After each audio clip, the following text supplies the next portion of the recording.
Welcome to part second of class 7 chapter 1 nutrition in plants. Student, पिछले lecture में आप लोगों ने पार्ट 1 पढ़ा था और उसमें तरीके बताए गए थे आपको कैसे पढ़ना है, और बहुत सारे लेक्चर्स आप लोग डेली सुन रहे हैं। इसलिए उम्मीद है कि अब आप लोग ऑनलाइन क्लास अटेंड करने सीख गए होंगे। ठीक है, और कैसे ज़्यादा से ज़्यादा हमको इस ऑनलाइन मेथड से ज़्यादा चीज़ें सीखनी है, क्योंकि टीचर्स आपके बीच नहीं हैं। स्टूडेंट, मैं ज़्यादा फॉर्मेलिटीज़ को ना पूरा करते हुए सीधा आपके पार्ट 2 के लेक्चर पे आता हूँ।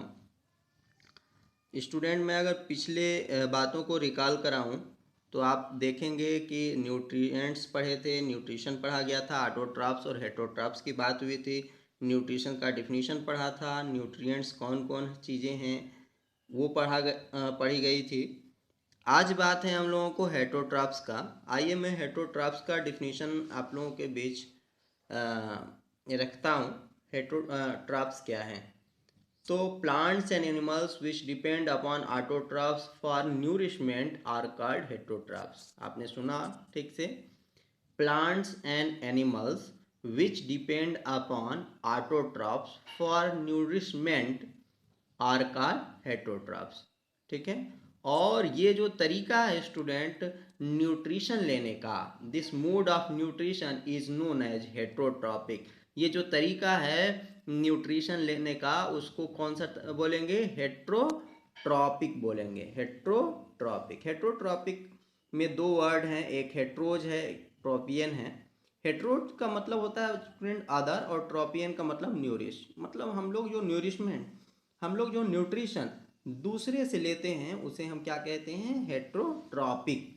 और ये तरीका हेट्रोट्रॉप्स कहलाता है। ठीक है स्टूडेंट, अब बात आती है कि हेट्रोट्रॉपिक्स को भी हम लोग आगे डिवाइड करते हैं। ठीक है ना? Heterotrophic plants can be further divided into, मतलब हेट्रोट्रॉपिक में भी हम लोग क्या करते हैं? प्लांट्स को, हेट्रोट्रॉपिक जो प्लांट्स हैं उसको भी हम लोग और आगे कई ग्रुप में डिवाइड कर सकते हैं। उसमें से मुख्य क्या क्या है? एक तो पैरासाइट है। पैरासाइट मतलब जो अपना फूड किसी दूसरे प्लांट्स के ऊपर रहकर और अपना फूड लेते हैं। जैसे आप लोग इसका एग्जाम्पल पढ़े होंगे, अमर बेल है। ठीक है, एक धागा जैसा प्लांट्स है जो किसी दूसरे प्लांट्स के ऊपर रहता है। ठीक है, उसकी कहीं कोई रूट्स नहीं होती, सिर्फ उस प्लांट्स के ऊपर रहता है और वहीं से फूड लेता रहता है। लास्ट में उस प्लांट्स को ही वो ड्राई अप कर देता है। ठीक है, तो ये एक पैरासाइट है। पैरासाइट का मतलब जो अपनी फूड दूसरों पर रह कर प्राप्त करते होंगे। ठीक है, सैप्रोफाइट्स हैं। और सैप्रोफाइट्स का मतलब होते हैं वो जो सड़े गले चीज़ों पे, जगहों पे उगते हैं। जैसे आप लोग मशरूम वगैरह को पढ़े होंगे, जानते होंगे mushroom dead and decaying matter को लेकर अपना फूड प्राप्त करता है। फिर एक है इंसेक्टिवरस, यानी कुछ ऐसे भी प्लांट्स होते हैं जो इंसेक्ट्स को खाते हैं, जिसमें वेनस फ्लाईट्रेप हैं। ठीक है, प्लेटिपस हैं। इसके बाद सिम्बियोटिक प्लांट्स हैं। कुछ ऐसे भी प्लांट्स हैं जो दो लोग आपस में मिलकर एक कंप्लीट फॉर्मेशन करते हैं। जैसे यूग्लिना एल्गे की बात है। ठीक है, उसमें से एक जो होता है वो एल्गे जो रहता है वो फूड मेकिंग प्रोसेस करता है, और जो नीचे उसका यूग्लिना जुड़ा हुआ है वो उसका प्लांट्स के रूट का काम करता है, जो वाटर वगैरह एब्जॉर्ब करना है उसके लिए। तो इस तरह से हम कह सकते हैं कि हेट्रोट्रॉपिक को भी हम लोग किस किस में ग्रुप में बांट सकते हैं? Parasites, saprophytes, insectivorous, symbiotic plants. ठीक है स्टूडेंट, आइए अब हम लोग ऑटोट्रॉफ्स और हेट्रोट्रॉफ्स को बहुत अच्छे से पढ़ते हैं, क्योंकि इस चैप्टर में स्पेशली हम लोगों को इसी विषय पे फोकस करना है। ठीक है, जिसमें आपको अगला नेक्स्ट टॉपिक दिख रहा होगा, photosynthesis, food making process in plants. Plants के अंदर जो फूड मेकिंग प्रोसेस है उसको किस नाम से पुकारा जाता है? फोटोसिंथेसिस। आज हम लोग इस टॉपिक को बिल्कुल क्लियर करेंगे। स्टूडेंट, हम लोगों ने ये सुना है कि ग्रीन प्लांट जो होते हैं वो प्रोड्यूसर हैं, ठीक है। अब आता है सवाल कि अगर एक प्लांट को देखा जाए तो प्लांट का कौन सा पार्ट ग्रीन होता है, तो मुझे आप लोग उम्मीद है कि जवाब करेंगे सर उसका लिव्स, ठीक है ना। इसीलिए लिव्स को फूड फैक्ट्रीज कहा जाता है प्लांट्स का, यानी प्लांट की फूड फैक्ट्री कौन है, तो वो लिव्स है, ठीक है। इसका मतलब ये नहीं है कि सीधे सीधे केवल और केवल उसकी जो लिप्स है वही रिस्पॉन्सिबल है फूड बनाने में, अकेला लिप्स को छोड़ दिया जाए तो वो फूड बना लेगा, नहीं, बल्कि उसके और भी बॉडी पार्ट्स हैं जो उसके फूड मेकिंग प्रोसेस में रोल प्ले करते हैं, ठीक है स्टूडेंट। आइए अब हम लोग photosynthesis takes place in leaves in the following stage, मतलब एक फोटोसिंथेसिस का काम जो होता है वो लीव्स में कितने स्टेप में होता है। तो उसमें सबसे पहला काम है कि एक है फोटोसिंथेसिस, ठीक है। क्या वर्ड मिला आपको, फोटोसिंथेसिस। फोटोसिंथेसिस को जब देखा जाए तो इसमें एक है फोटो और एक है सिंथेसिस, ठीक है ना। फोटो का मतलब होता है मीन्स लाइट, और सिंथेसिस का मतलब होता है कंबाइन करना, जो लाइट को कंबाइन कर लेता होगा, लाइट को अपने साथ ले लेता होगा, लाइट को अपने में जोड़ लेता होगा, ठीक है, तो उसको हम लोग फोटोसिंथेसिस कहेंगे। दूसरा स्टूडेंट कि जो लिप्स होते हैं उस लिप्स के अंडर साइड में, जैसे लिप्स का ये मॉडल हुआ तो लिप्स के ऊपर नहीं, अंडर साइड में, अंडर साइड में टीनी पोर्स होते हैं, आप लोगों ने पढ़ा होगा उसको कि उसको क्या कहा जाता है, स्टोमेटा कहा जाता है, ठीक है ना। तो वो स्टोमेटा जो होते हैं वो एक होल्स होता है जो एयर को ट्रांसफर करने का काम करता है प्लांट्स के अंदर, ठीक है। उसी से प्लांट जो होते हैं कार्बन डाइऑक्साइड यानी CO2 को एब्जॉर्ब करते हैं, कहाँ, इनसाइड, अपने अंदर। तीसरा जो रोल प्ले करता है वो है रूट्स। कौन सा स्टूडेंट, रूट्स। रूट्स का काम क्या है कि जो वाटर इनसाइड द कहाँ, सॉयल है या मिनरल जो सॉयल के अंदर है उनको ये एब्जॉर्ब करते हैं और इस तरह से पहुंचा देते हैं कहाँ तक, उसको लिप्स तक। इसका भी प्रोसेस है, क्यों ऊपर चढ़ता जाता है, कभी ऐसा तो हमने पढ़ा नहीं है कि वाटर नीचे से ऊपर पहुंचे बिना कोई तरीके का। तो आप लोग जब हायर क्लास में जाएंगे तो वहाँ एक कैपिलरी का रूल पढ़ेंगे, ठीक है। इसमें ट्रांसपिरेशन जो होता है वो, ठीक है, ऑस्मोसिस और डिफ्यूज़न का एक काम होता है ये, जिसकी वजह से लिप्स में वाटर रूट के माध्यम से पहुंचता है, ठीक है, क्योंकि इधर प्रेशर लो होता है, इधर प्रेशर हाई होता है, जिसकी वजह से वाटर इधर से इधर जाने लगता है।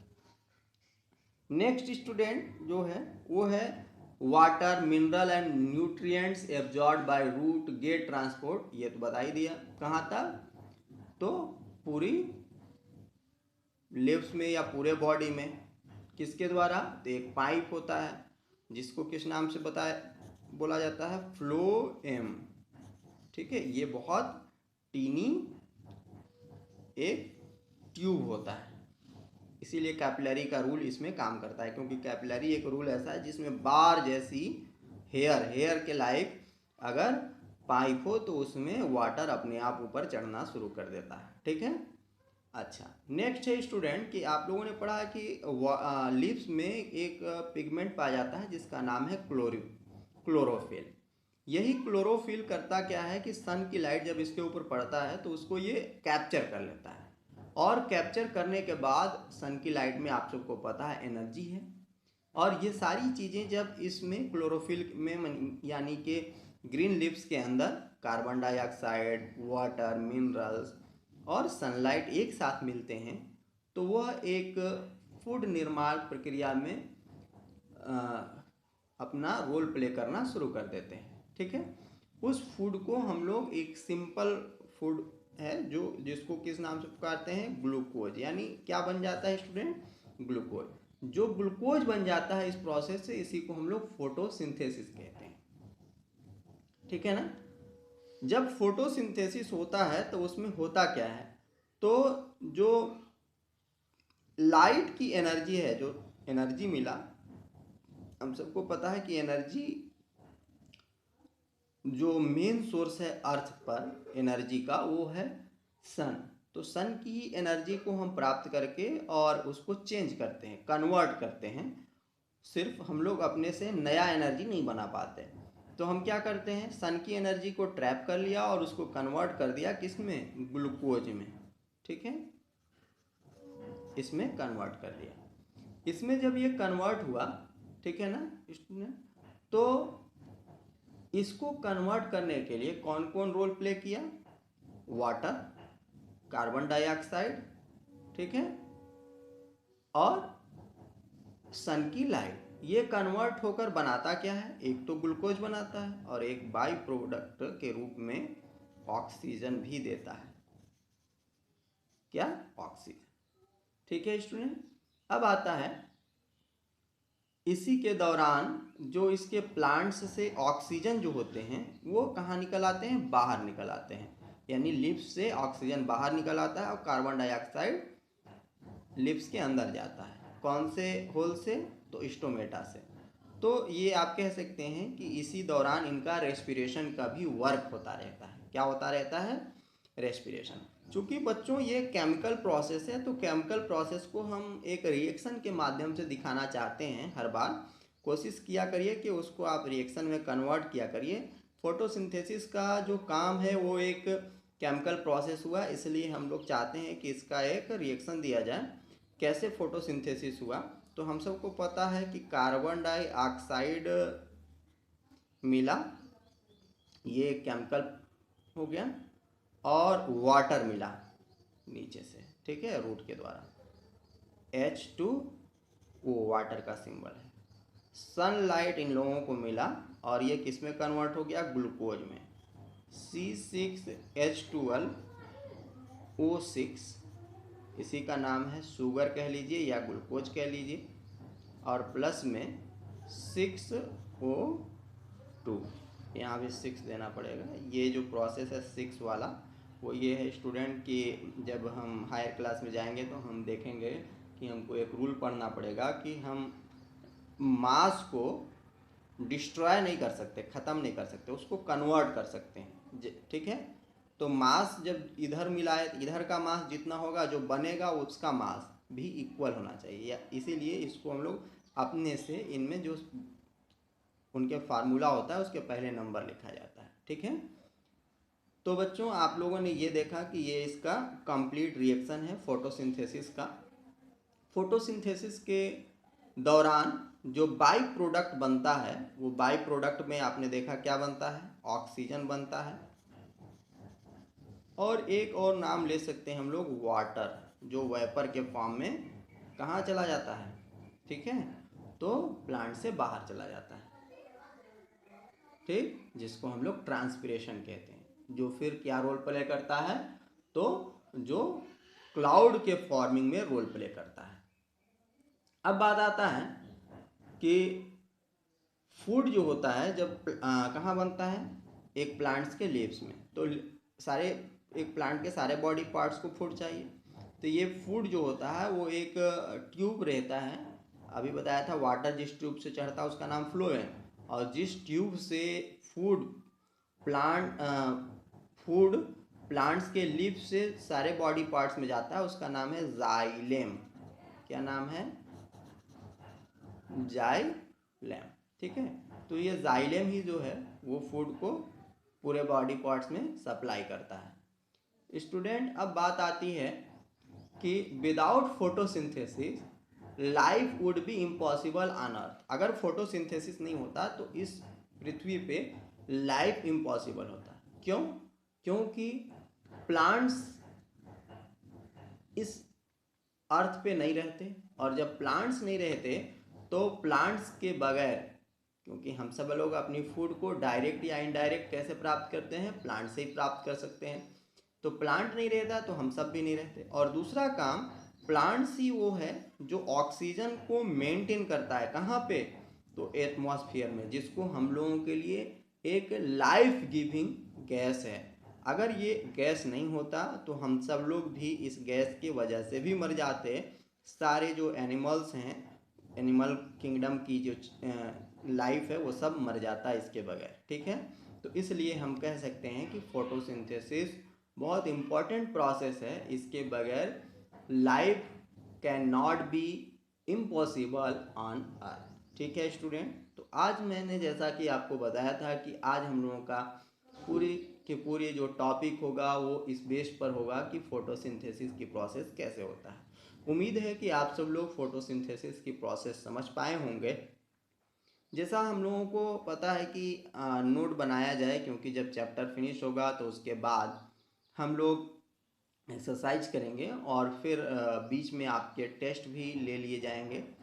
तो इसलिए आप लोग अपना नोट बनाए रखें कि जब भी टेस्ट की इन्फॉर्मेशन आप तक पहुंचे आप उस नोट के द्वारा अपनी रिवीजन करें और टेस्ट में आप लोग पार्टिसिपेट करें, टेस्ट में खूब अच्छा परफॉर्म करें, ठीक है स्टूडेंट। इसलिए आज आप लोगों को थ्योरी जो बताई जाती है जो लेक्चर में, उसके लिए जिस बुक के पेज पे बेस्ड होता है उस पेज का फ़ोटो आपके व्हाट्सएप ग्रुप में भेजा जाता है। आप लोग उसको, ठीक है, जूम करके पेज को और खूब अच्छे से नोट बनाया करें। जिस टॉपिक पे आपके लेक्चर में स्पेशल फोकस किया जाता है आप लोग भी उसी टॉपिक को, उसी बात को आप उस पेज से नोट किया करें, ठीक है स्टूडेंट। तो बस आज का लेक्चर यहीं पे स्टॉप किया जाता है। Thank you.